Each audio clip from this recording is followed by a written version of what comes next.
హైదరాబాద్ నగర పాలనలో కీలకమైన నిర్ణయం తీసుకుంది తెలంగాణ ప్రభుత్వం. ఏళ్లుగా అప్పుల భారంతో ఇబ్బందులు పడుతున్న గ్రేటర్ హైదరాబాద్ మున్సిపల్ కార్పొరేషన్ జీహెచ్ఎంసీకు భారీ ఊరట కల్పిస్తూ దాదాపు 5,000 కోట్ల అప్పులను రాష్ట్ర ప్రభుత్వం స్వయంగా భరించాలని నిర్ణయించింది.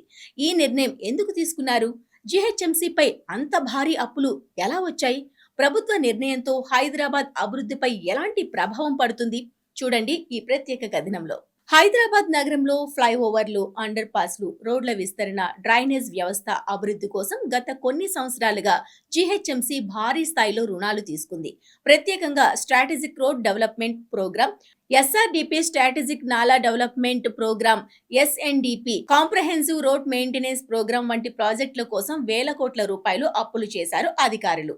ప్రస్తుతం జీహెచ్ఎంసీపై ఉన్న మొత్తం అప్పులు దాదాపు 4,800 కోట్ల నుంచి 5,000 కోట్ల వరకు ఉంటాయని అంచనా. ఈ అప్పులపై ప్రతి నెల దాదాపు 180 కోట్ల వరకు వడ్డీ, అసలు చెల్లింపులు జరుగుతున్నాయి.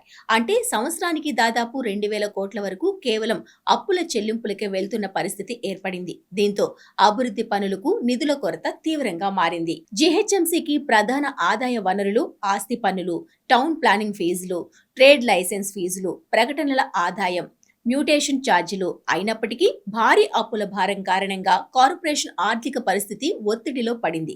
ఇదే సమయంలో జీహెచ్ఎంసీ విభజన తర్వాత కొత్తగా ఏర్పడిన Cyberabad municipal corporation, Malkajgiri municipal కార్పొరేషన్లపై కూడా అప్పుల పంపకం అంశం చర్చకు వచ్చింది. అయితే పరిస్థితిని సమీక్షించిన తెలంగాణ ప్రభుత్వం కీలక నిర్ణయం తీసుకుంది. జీహెచ్ఎంసీ అప్పులను రాష్ట్ర ప్రభుత్వమే స్వయంగా తీసుకొని ఈ ఏడాది చివరి నాటికి వాటిని క్లియర్ చేయాలని నిర్ణయించింది. ఈ నిర్ణయంతో జీహెచ్ఎంసీపై ఉన్న ఆర్థిక ఒత్తిడి భారీగా తగ్గనుంది. అలాగే కొత్తగా ఏర్పడిన మున్సిపల్ కార్పొరేషన్లకు కూడా ఊరట లభించనుంది.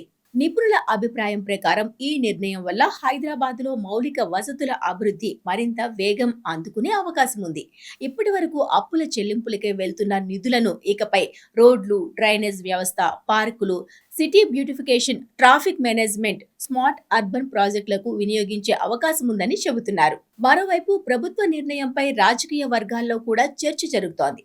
ఓవైపు ఇది నగరాభివృద్ధికి అవసరమైన చర్య అని ప్రభుత్వం చెబుతుండగా, మరోవైపు ఆర్థిక క్రమశిక్షణపై ప్రశ్నలు కూడా లేవనెత్తుతున్నారు ప్రతిపక్ష నేతలు. అయితే నగర ప్రజల దృష్టిలో మాత్రం ట్రాఫిక్ సమస్యలు తగ్గడం, మౌలిక వసతులు మెరుగుపడటం, రోడ్ల నాణ్యత పెరగడం వంటి అంశాలపై ఆశలు పెరిగాయి.